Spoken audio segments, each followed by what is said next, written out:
All right. Hi, everybody. I thought I saw a lot of hands but this is the first time you're going to have been here. So welcome. It's a friendly group, and I'm going to probably have to stay away from some speakers, apparently. I like to walk a little bit, so I'll try not to make you dizzy.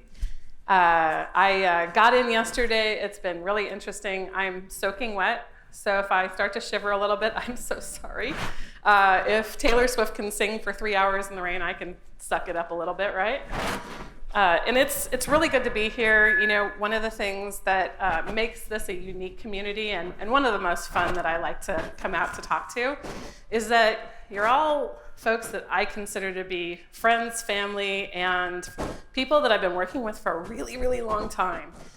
Some of the things that I've shared in the industry have started here first. And so I decided I was going to start something here again first. So this is going to be the first time this deck has ever been seen. There's some stuff in here that might have reminiscent things that if you've been to any of my talks before, you probably have seen it. And I'm also going to try not to talk about the microphone up here that makes me nervous. But I decided to kind of think about how we were going to achieve greater business value with software trust. Anybody here think they're in the software trust business? Raise your hands. Everybody's hands should go up, just so we're all clear. You're all folks that do product security, software security, which means people have to trust your products, people have to trust your applications, people have to trust the software that you bring into an ecosystem. So trust is kind of a big deal. And why am I starting off with trust and not the word cybersecurity and not the word security and not the word DevSecOps?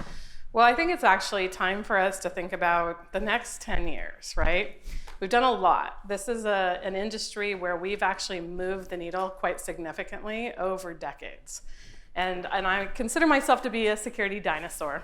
So I put this together, and if I can figure out how to use my controls here, that was my abstract. And then when I was putting the deck together, I was like, all right.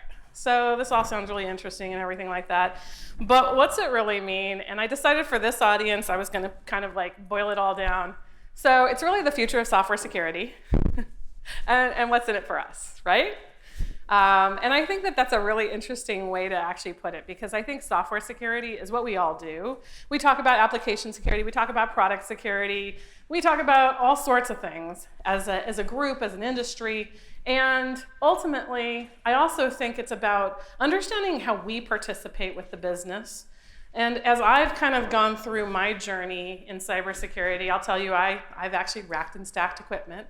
I've worked on firewalls for some of the big companies out there. You didn't have outages because I was working on the firewall rules at many companies. I think I learned how to do an SRX firewall rule set in 24 hours, which, by the way, is really challenging. So lots of fun things that I've kind of had in my background, and that gives me a unique perspective. So this is a little bit about me. I like to kind of just start off with, who are you listening to? Why does it matter? But at the same time, I'm just going to throw some stones here. I've done a lot of stuff. I've been in the industry for a really long time. That does say 1984. Yeah, okay. So I have 2 kids. They're both girls. They're both into ballet. I was never into ballet. I was more of a tomboy, sports, all that kind of stuff. And I work on a lot of things. So I actually had more logos and stuff, but I didn't want to bore you. So what are we going to talk about today? Well, I think the rise of software trust is appropriate. And the reason why I think that's really appropriate is every single person in this room is starting to think about things like metrics and KPIs, and we're going into this part of the economy where we actually have to start justifying some of the things we're doing. As we're buying products, how do we actually talk about how we're going to bring commercial capabilities in? How do we look at the software that we're actually trying to help secure and have a conversation about it that's effective? And so I think this is kind of how I wanted to organize it, which is, how will we engage earlier? Who wants to engage earlier? Yeah. Oh, by the way, we all want to engage earlier. There's some magic that I talked about in 2017 here at LastCon that I'm going to kind of re-highlight a little bit for us, but I'm going to add some dimension to it today. And by the way, I have things that if you email me later, I'll send you a link to a CISO dashboard toolkit, I have something called the RAVE community. So if you want to take a survey and get a report back about what's happening in the industry from a software trust perspective, there's a whole bunch of metrics that are part of it. Who knows what the DORA metrics are? Anybody? DORA metrics, you're DevOps? Yeah, right? My belief is that we actually have to add cybersecurity into the DORA metrics, and that we have to add a bunch of other things into the DORA metrics for them to really kind of take hold. So I started something called RAVE, which is resilience, adoption, velocity, and errors. And I'll kind of like build on some of these concepts today, because I think that they're at the grassroots of how we can work better together, how we can actually make bigger change happen. And I think it can start all here at LastCon. So let's talk about how we will engage earlier. Who knows the magic secret to this one? Anybody? What's like one word? Communicating with our business partners. Yes, but not quite. But good. Anybody else? Good, yes, but not quite. Awareness. Huh? Awareness. Awareness. Sort of. It's you're tinkering on the bridge of it. Money.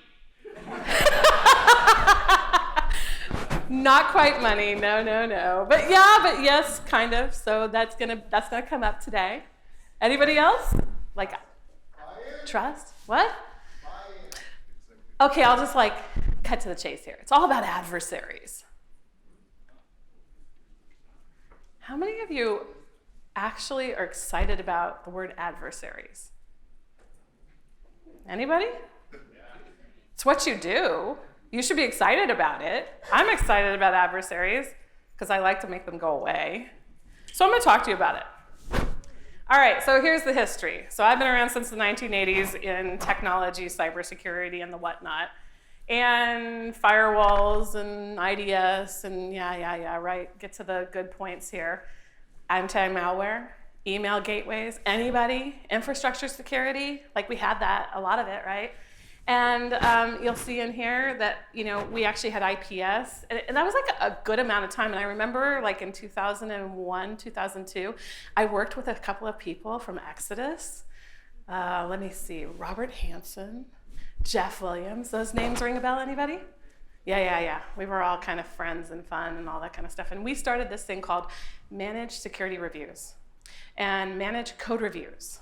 And those were really cool things back then. And by the way, you want to know how we did them? We looked at the code, and we charged people for looking at their code. And we didn't have any tools. We had linters. It was really special. We found bugs. We didn't find enough bugs, but we found bugs. And we were at the forefront of something really big. We didn't know it at the time. We didn't know it was going to be static code analysis. Or what do we call it now? SAST. But does anybody remember the acronym like fully and feel confident that they've actually got it? Static application security testing? Yeah, okay. All right. And then so in 2001X, we started to see endpoint detection and response, heuristic blocking, and all of this. And then we started seeing kind of like around the present now, we've had web application firewalls for quite some time, by the way, but they are now going to get mandated by PCI, which means they're actually going to get some traction, and you're not going to have to like try and force them. So that's kind of fun, a little bit of history. Why is that important? Well, we started with protecting networks. We mapped some threats. Anybody threat model here? Anybody getting their business partners to threat model? The threat modeling is being done by everybody else now? Yeah, few. Good. Protect hosts. We're kind of going that network host. By the way, you're going to have a whole bunch of things, clouds and all that kind of stuff. Protect apps, protect data. Anybody here protect data? Yeah, kind of, sort of. SQL injection, get it to go away. Put WAF in front of it so that the developers don't have to worry about it. Protect assets. Anybody here really like peeved about not having asset management in place? Raise hands. This one is like, I know every single person here wants that protect assets thing, right? And let me see. Well, we all know that it's really threats versus controls, right? There's a threat out there. There's a control. Things are interesting so far. Why does that matter? Let's fast forward. It's actually really about adversaries and entities. When I say entity, I don't actually mean your organization. I mean your organization plus all the third parties that they work with, plus all the open source, plus all the stuff, plus all the assets, right? Anybody want to wage that they've got only a few hundred assets? Like, I can tell you, even in small business, you've got lots more assets than you actually think. To the point where it's like 1 human, 2 humans, they can't really do it all. So like they got to get really good at prioritizing. Anybody here have to prioritize on a daily basis? Lots of hands. Anybody doing it well? Okay, I didn't see any hands, but it's because I'm actually blinded by the light. All right, so we've got adversaries and entities. And then we got to put the threats and controls back. So the adversaries use threats. And I'm going to get somewhere, by the way. I know this is going a little slow, and you're probably like, what is she doing? Entities and controls, right? Anybody do compliance here? GRC folks? Yeah. Thank you for coming. I need it, though I'm freezing.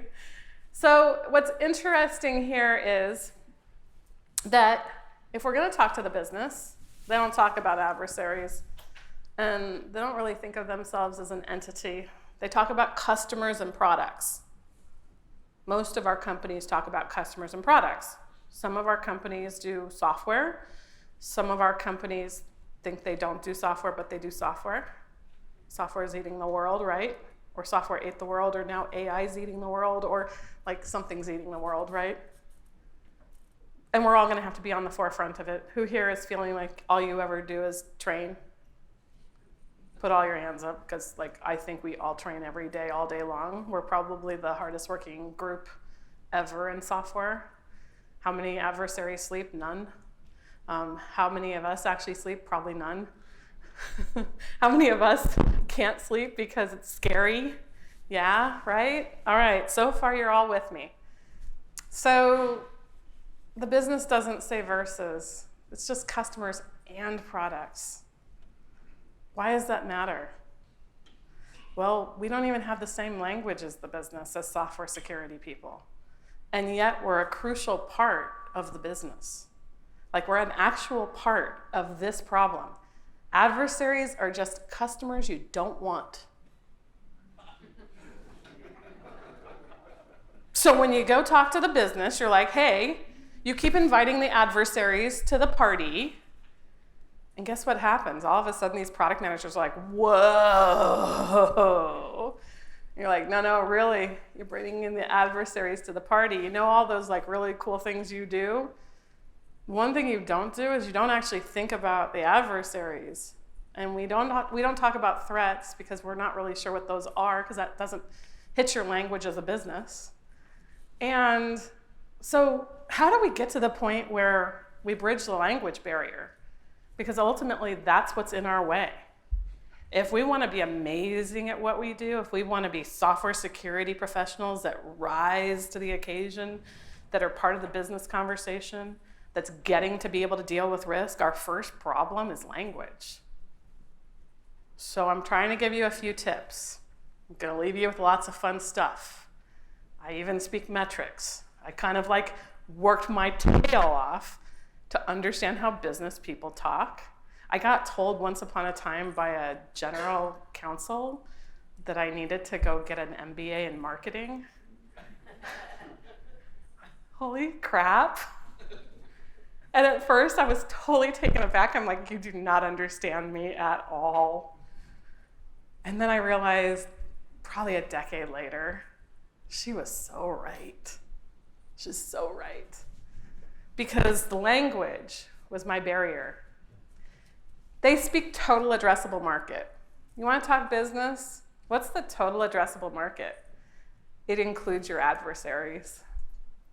So when you look at it, that number, and it looks amazing, and it's like it's billions and sometimes trillions of dollars, what percentage are the adversaries targeting? And in some cases, I'm going to tell you, I've done a lot of research here, and the adversaries are making more money than the organizations that actually create the products in the first place. So who owns who? Yeah, kind of interesting again, right? You want that TAM, and the adversaries are gatekeeping it. What? Go to your CEO and say that. Hey, by the way, we could actually make some more money if we wouldn't let these adversaries gatekeep our revenue. Sounds interesting, right? I've done it. It kind of works. So marketing, going back to this general counsel and like me having to do a career change, and by the way, I haven't gotten an MBA in marketing yet. Only because I'm a little busy. But I did do a lot of studying, and I've talked to a lot of marketing people, and I spend a lot of time with marketing people, and I look at a lot of SEO stuff, and I try a lot of things to learn about adversaries, because by the way, they're hidden in all of those marketing tools. How many of you use marketing tools as software security professionals? You should. Oh, I got a couple. Woo! See me after. I'm so excited. We need to compare notes. I am like a SEMrush fan. I have all these marketing tools. Why? Because adversaries are in them, doing stuff. Did you know that marketing invites affiliates? Do you know one of the areas that bad guys show up on is affiliates? What?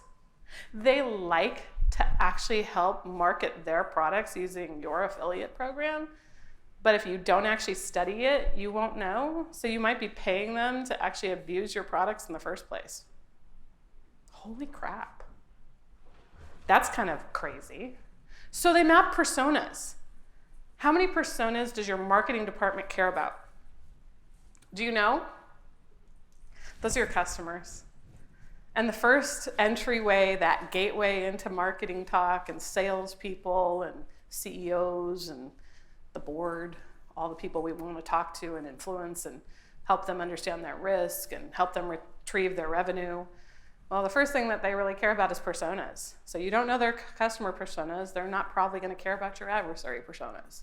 So knowing the customer you're actually trying to go after is part of the software job. And I know I'm saying that you have to study more, and I'm going to tell you kind of like there's a lot of ways now that you can actually do that easier, and I would actually tell you that's awesome, because when I did it, it was a lot of grueling pain because there wasn't a lot of AI stuff out there, and now you can actually ask some questions and get some decent answers. What else do they do? Well, they map journeys. Anybody seen a journey line for a customer? Yeah? A few? I got a few in here. Anybody ever done a journey line for a customer? Okay, I got this really cool opportunity when I was at Intuit to go try out our products as a customer, which I've been a customer for decades. And I went into the products and I got to do this journey line thing. They put it on a board. They give you this sticky pad. It's like it makes you powerful. And I gotta say, it was like really incredible. You use this marker and you kind of go along and you're like, I'm happy, I'm happy, I'm happy, I'm not so happy. Oh, I'm really unhappy. Okay, that's the point at which we're gonna actually work on something. Interesting, right? Well, why does that matter at all? So let's fast forward. We talked about this. Oh, I should have put the back arrows, huh? We should have rewound. It's okay. We're gonna fast forward. I talked to you guys about this in 2017, that there were adversaries out there. And what I found out was through lots of head banging and lots of people kind of beating me up, particularly business people who I apparently annoyed drastically. I got told I needed to kind of turn all of this stuff into something that they could understand so that when I gave them a metric, it would actually move after I gave them guidance. Anybody got a metric that moves after you give guidance? Anybody in the room? Come on, don't be shy. I don't have any hands yet. All right, well, I have some metrics that move after I give guidance. And if they go up, I know what happens. If they go down, I know what happens. Those are some critical metrics because they're about credibility. So it started in 2017. I've been like having conversations. I had this 4-hour conversation with a business person on a Saturday morning because he didn't understand the security metrics for our organization. And everything I said to him, he basically said, so what? I was heartbroken. I was desperate by the end of that conversation. And he invited me to Sunday morning for 4 hours, because it turns out he ended up going from business to CISO. And his job was to take all of us security people and make us make sense. So I got a Saturday morning experience and a Sunday morning experience. You know what came out of that? Securability.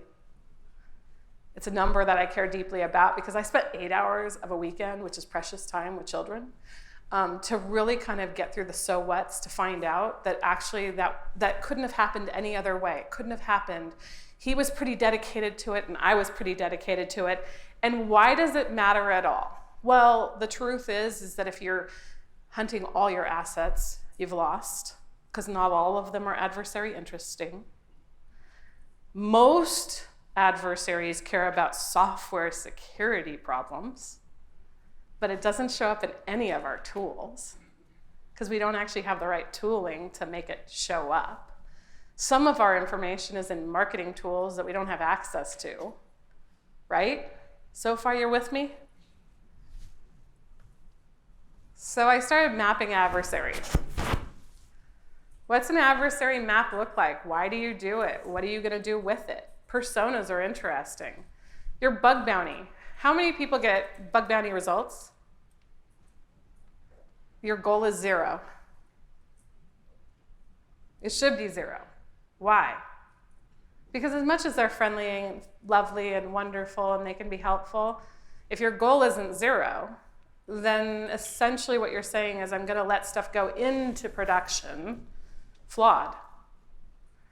And so you want to hunt down what they're going after. Anybody have any repeat bug bounty findings? I know the answer to that, by the way. I see it all the time on the bug bounty listings, and I know that people pay for subdomain takeovers, and it seems to be a problem that's been going on for so many years that bug bounty, it doesn't surprise me to see people making $1 million a year in bug bounty. So how do we use that? How do we use that information? We're all software security people, and most of the adversaries care about our domain. Like, they don't actually go hunting down certain things. And by the way, for the companies I've worked for, I've mapped over 30 personas for those companies. Meaning, those are their adversaries, whether they're lucky, good, or a pro. They are actually part of a portfolio. And so if you don't have those personas, how do you talk to marketing people or product managers? How do you get them to do what you need them to do? How do you actually get them to care about the results that come out of a SAST? How do you get them to care about SCA or SBOMs? All these things we all deeply care about. By the way, I deeply care about these capabilities, to the point where what I will tell you is DevSecOps is table stakes. If you aren't automating, it's a problem, because it's only getting bigger, more complicated, and more extensive, these ecosystems. And so, your adversaries are interesting. We all map attacks. We do. We just don't realize we do. Threat models are amazing capabilities, but they don't help you with adversary interest. Some of them, they have like the essence of it. When you're sitting down to work with somebody or you're reviewing a threat model, you have this gut instinct about what the adversary persona or perspective is going to do, but it's not quite what you need to be able to make this happen. What do you really need? Often, I've actually said this, talking to audiences just like this one. Hand a developer a clean sheet of paper and a pencil and tell them to tell you how to attack their app. And guess what you get back? All the attacks. Because they know every single risk they took. Where are those in the risk register? Where are those when you think about it? Those are the things that are actually going to be the most problematic. And then all the things that we find in the tools that we have map back to those threats, map back to those adversaries. And one of the things you have to do is actually up-level. So I'm going to talk to you a little bit about how will we achieve value? And I think this is really critical. How many of you have a risk matrix? Like one that you use for software security? Or one that your company uses that you barely look at maybe once a year? Yeah, thank you for honesty. It's really good.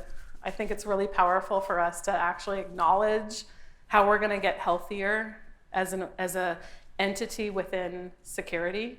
We have the work to do first. And I got to tell you, every time I came up on those so whats, I realized I had another opportunity. So my list is scrolling still. And that, I just check them off. I'm like, all right, I got to go study this marketing thing. I got to understand it. What are the tools out here? Okay, I think I've got it kind of figured out. I'm probably beginner level. I can put a little line through that one and move on. And my list is still scrolling. So I have a risk matrix that I've been using for quite some time. And the reason why is because, again, I kind of got beat up. You know, when we all did that risk thing where we said it was likelihood versus impact? Have you ever tried to take that to the business and talk to them about likelihood versus impact, and it doesn't really work out so well? Ever wonder why? So there's this thing called investment. And most of the time at the top of a company, they want to talk to you about dollars, and they want to talk to you about why, and then they want to try and figure out whether they should take that bet or roll forward. So you bring them the risk, you don't bring them any information about what it's going to take to mitigate that risk. They have no idea which adversary persona they're hunting down. And yet we wonder why we don't get the budget, don't get the resources, we're all overworked. And by the way, it's actually stemming from the fact that the business rolled the dice in the first place. How many of us are actually just mitigating threats? Like, we're not actually including it in. How many of us feel that we're actually making progress on build security in?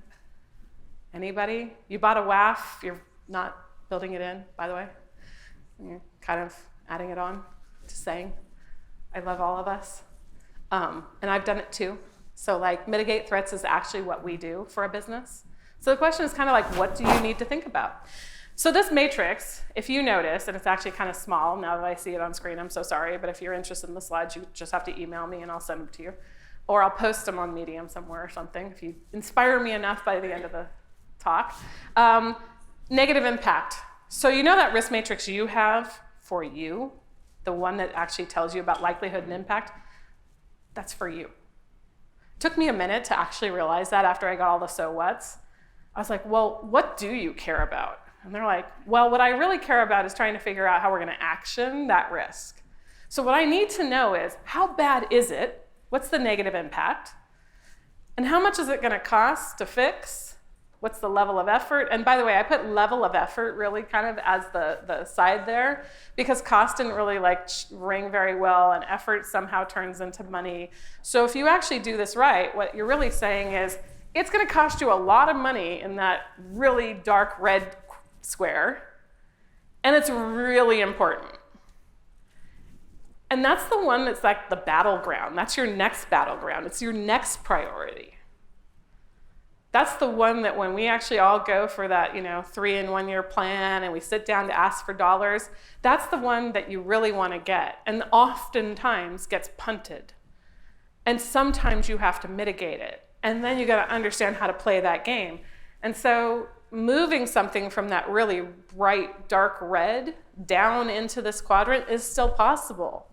You get some money for it, they give you a little bit of resource, and you do mitigate it somewhat. You take it from XYZ threshold to something else, and that's quite interesting.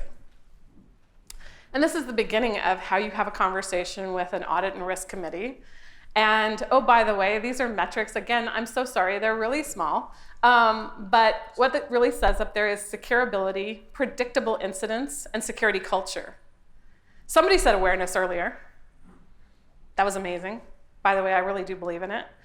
What I think you have to do after every interaction from a security perspective is actually have a survey. Does that person feel more empowered, more capable after working with the security capabilities or teams or tools than they did before they had the interaction?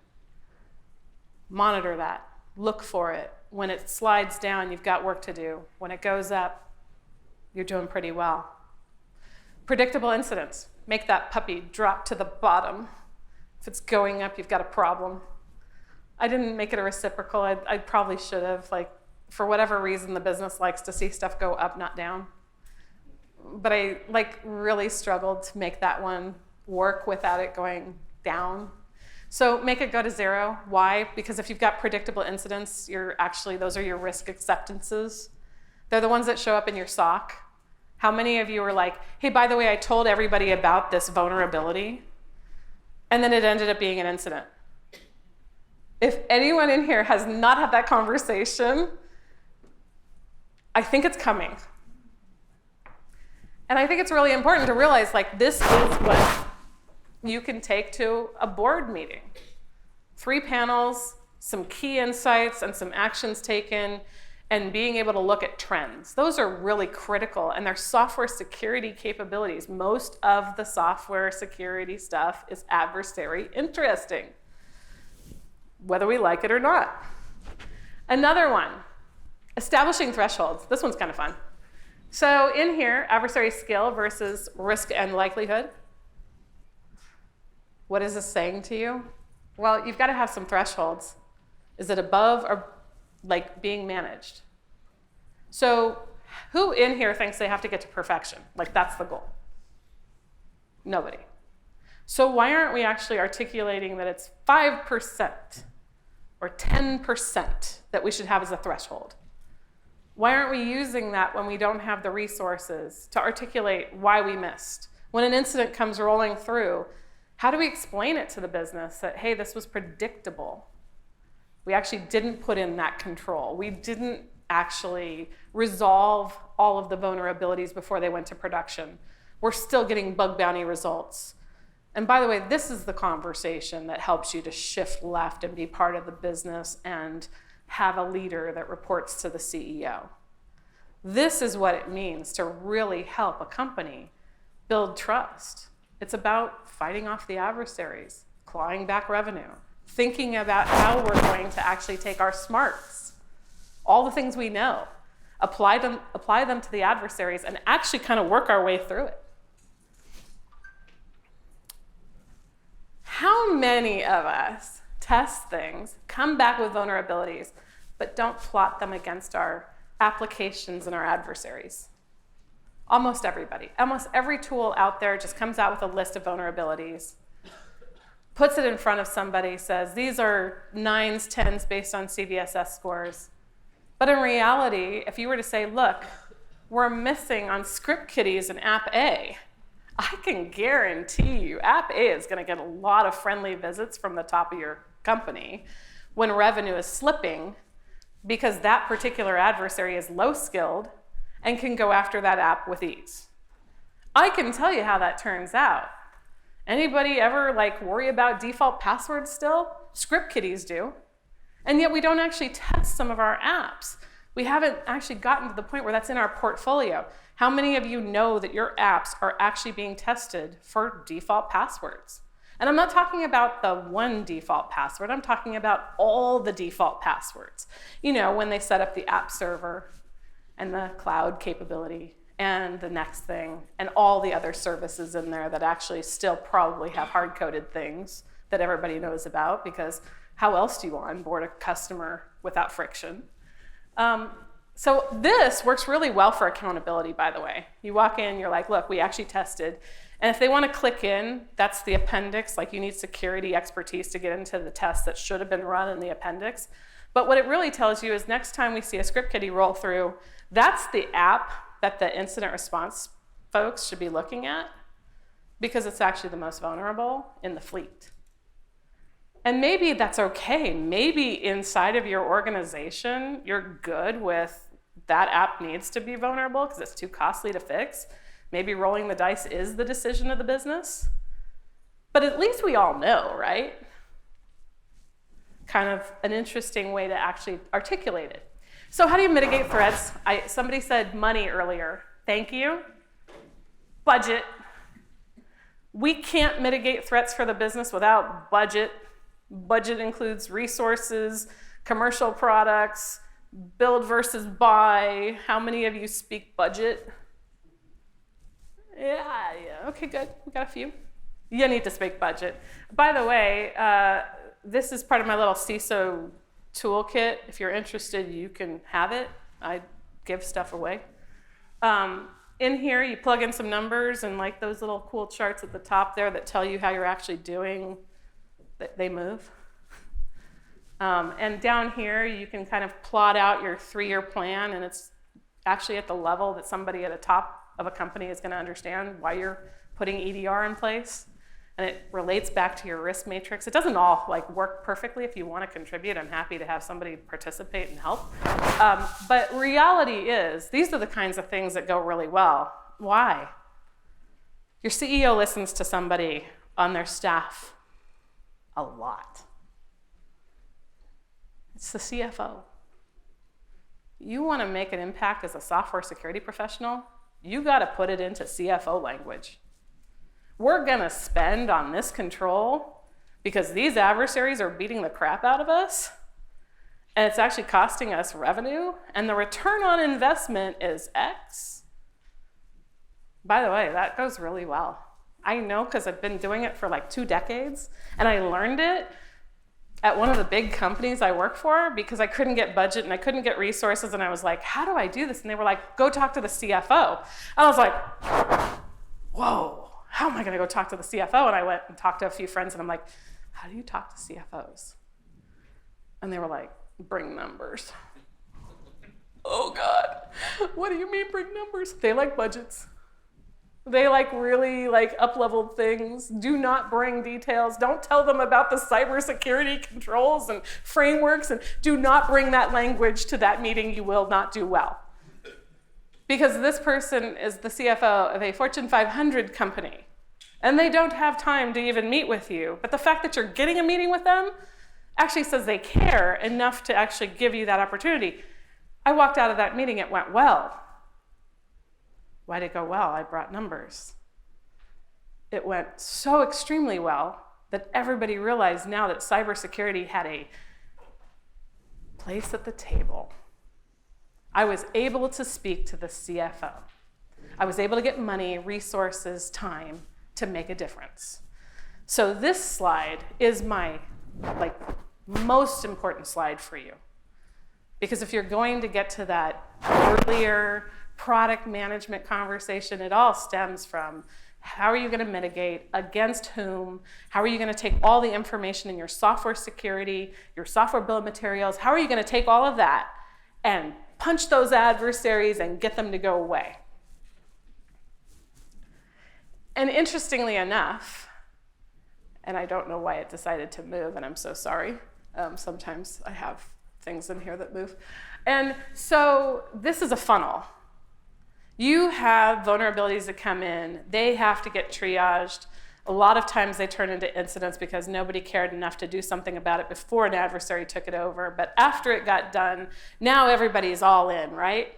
Yeah, exactly. Well, the truth is that doing root cause to figure out which control, which policy was violated, all those things, and put it back into your control capabilities and put it on your risk register. I think software security people should have a risk register. I'm just gonna tell you. It's worked out for me pretty darn well. And I started doing DevSecOps before everybody else. And by the way, I just get, literally, I feel like it's just it's not physically hit, but it's emotionally hit a lot. And this little sucker is how I got through it. I'm like, all right, fine. Escapes, they're really important. If something escapes, like an adversary gets to it, or my red team who's perpetrating as an adversary, or a bug bounty, or I don't actually care who did it. And I don't actually care what it is either. I don't care if it's a CVSS 10 or a CVSS 1. If somebody reported it from the outside world, get her done. Fix it. Why? Because that's what customers expect. Remember that customer word? Customers expect, and they don't understand why this CVSS 1 is not getting your time, because they found it. They don't care. They found it after you publish it to production. Fix it. But we all sit there and say, well, it's not the most important thing. But it is to them. So fix it. Hey, exploitable opportunities. The assets that you all care about that need to be interesting enough, those ones have exploits. Those ones are the ones being researched. Those ones are the denominator. And they're the only ones that are the denominator. Who here actually leverages EASM? You should go talk to your folks that have the EASM tools And you should ask them what they're seeing on the outside world, and you should bring that stuff back because it's part of your arsenal about adversaries that, tied to all the other things you find, will make them very important, because those assets are out there waiting and brewing and interesting to adversaries. So what skills will we need? I'm going to kind of wrap up with, we're going to have some fun here. I'm going to throw out some words about skills we need, and I'm looking for somebody in the audience to tell me an amazing training capability that is helping them either get that skill or that helped them get that skill. All right? So I'm going to start with the wordly map. My belief is we're all aiming for the future, right? We're all thinking about our goals. We're all thinking about how we're going to be amazing, magical unicorns. I love using that one because everybody always talks about it. So much fun. Purple squirrels at one point, I don't know, they like to say all sorts of things. What it really means is, again, you work your tail off, and they're trying to find you. So instead of working your tail off, what if you were able to put in a 5-year plan that helps you get the skills that make you look like a unicorn, but you didn't work your tail off? We're all going to find out what that looks like. So this is a wordly map. If you don't wordly map, you should wordly map. Simon Wardley, go look it up. It's absolutely awesome. You can use it on a lot of things. I've got friends in OWASP. I've got friends and folks that do DevOps. They all kind of use wordly maps. It helps you predict the future. It helps you think about, like, what does the customer care about? See that customer thing at the very top? I care about customers. I care about customer personas. I care about adversaries. I didn't put adversary at the top because I want them to go away, so I don't give them any focus in my life. Like, why would I, right? And ultimately, what I found out is, and by the way, I think I shared this like years ago, even before ChatGPT came out, it was really obvious that we were going to have these AI assist capabilities. And you know what's really interesting is you see it already. Like, they'll assist you with generating a cool cat meme. How many of us used to spend like hours doing that? Now we can get it in like 3 seconds. Absolutely fabulous, and I will tell you, I've used it quite a bit. And you know what else that actually is coming out? They call it Security Copilot and a whole bunch of other things. How many of you think that like your job is at risk because of Security Copilot? Yeah, thank you. You're not at risk.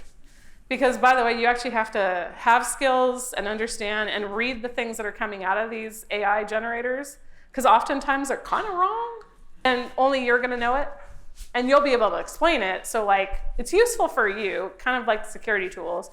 How many folks actually believe, after having seen most of this, that they probably need to go beat up their vendors because the security tools aren't helping them do what they need to do? No hands? Oh boy.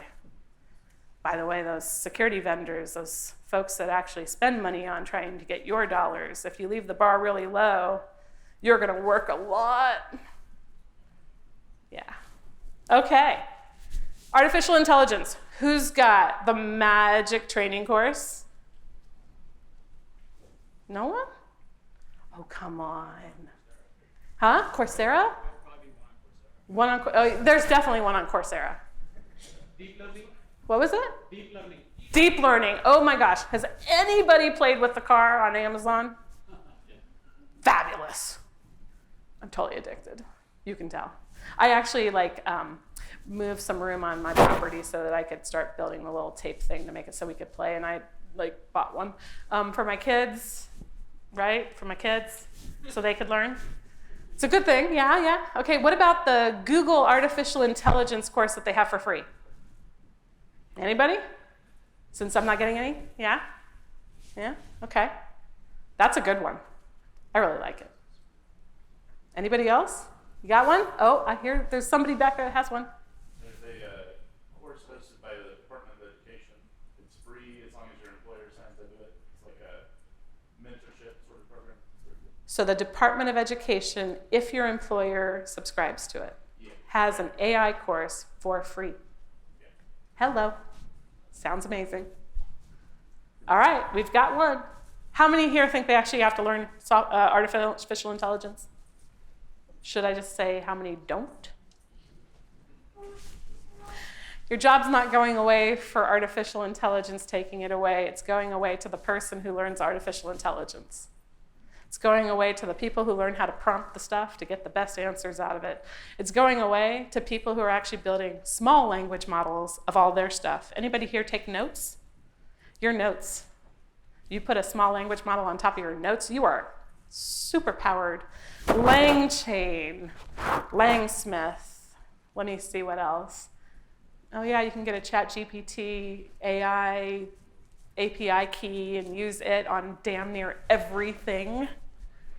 Like, if anybody isn't putting that into everywhere, by the way, I really wish they would come up with a way other than having a hard-coded API key and everything that gives you access to your AI stuff that might even give you access to your data. But hey, I'll take what I can. Threat intelligence. Who here thinks they need to learn threat intelligence? Who has a good threat intelligence? Oh, yeah, threat intelligence. Who has a good course? Anybody? SANS has a good threat intelligence course, I agree. Others? Anybody here play with Alien Vault? I love Alien Vault. I noticed that AT&T Security was like one of the sponsors here. Maybe we could talk to them about doing some threat intelligence training. I don't know. There's that. All right, anybody else? Threat intelligence? Microsoft does have a tool for threat intelligence. That's pretty good. They bought Risk IQ. Anybody know what passive total is? Oh, you should know passive total. And you should know SEMrush, and you should know all those marketing tools. I actually include them in threat intelligence. So this one, definitely. You got to learn about this. All right, storytelling with data. Anybody got a good course? Who here feels like when they tell a story, they've got great charts, amazing stuff where if they take it into the room, everybody understands? Oh, come on, somebody's going to do it. By the way, storytelling with data is actually, I think it's a website. They have some stuff. It's really good. I like it. There's also Story IQ, I think. I took that course. That was fabulous. They really teach you some stuff. Others? Anybody? You can get it on, Power BI. You can go take those. And by the way, the YouTube videos are fabulous because most people are complaining about how they have problems with Power BI. It's absolutely fabulous. You learn a lot by having problems on Power BI. A lot. Looker Studio on Google. They have some stuff that can help you visualize data and make it useful. You're going to have to do that. Here's the other one. Let me see. Build secure code. Anybody know any good courses? Secure Code Warrior. What was it? Secure Code Warrior. Secure Code Warrior. Anybody else? We have purple. We have purple. Absolutely. Anybody else? What was it? Check marks? Oh, now Secure Academy for mobile. I wonder what. Oh wait, yeah, they do. They're amazing. Secure ideas, absolutely. So if you're learning and you're brand new to AppSec, these are the ones that you should remember for sure. And anybody who called them out, you should go talk to those folks. There's one from OWASP as well. What was that? There's one from OWASP as well. Oh, OWASP, absolutely. How could I forget that? Really? We didn't even say it? Nobody said it except for now? Awesome. All right, we're getting to the end of my deck here. Security architecture. Anybody? All right. Security architecture. No? There's a whole bunch of EA tools out there. LeanIX is fabulous at doing enterprise architecture. Secure architecture I see kind of on OWASP. I see a little bit of it in the stride modeling stuff, but I haven't really found an amazing security architecture. I was hoping I was going to hear one here. And by the way, anybody who's interested in dedicating something to the industry, go look up secure architecture and realize that if there's a gap there, there could be an opportunity. So if you're really trying to make your name, this one right here, could really use some work. Design for delight. Intuit. And let me see, Design School at Stanford has a really amazing set of stuff. IDEO, I really like the IDEO courses. Anybody else got one? Why do you need to know design? Well, this is how you're actually going to know how to anti-engineer so you can explain adversaries and customers. And I'm going to leave you with thank you. Here's some links. I have one ask. Please take the survey on Rave Community. Do me that favor, because if you do, I'm going to take that information and I'm going to try and generate an index of metrics that we can all use. And I think that's really, really critical. And if you're interested in the deck, you can send me a note, shannon@thirdscore.com. If you just want to follow up and see anything I publish, I just started publishing more and more on DevSecOps.medium. And I'm part of IONS. Thank you so much.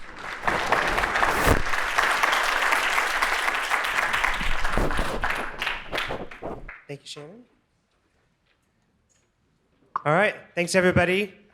We'll be starting our 10 o'clock talks here and shortly. Please enjoy your day at LastCon, enjoy lunch, and those who stick around for happy hour, come back for speed debates in this room at 5. And we'll have a and we'll have another talk here in just a minute.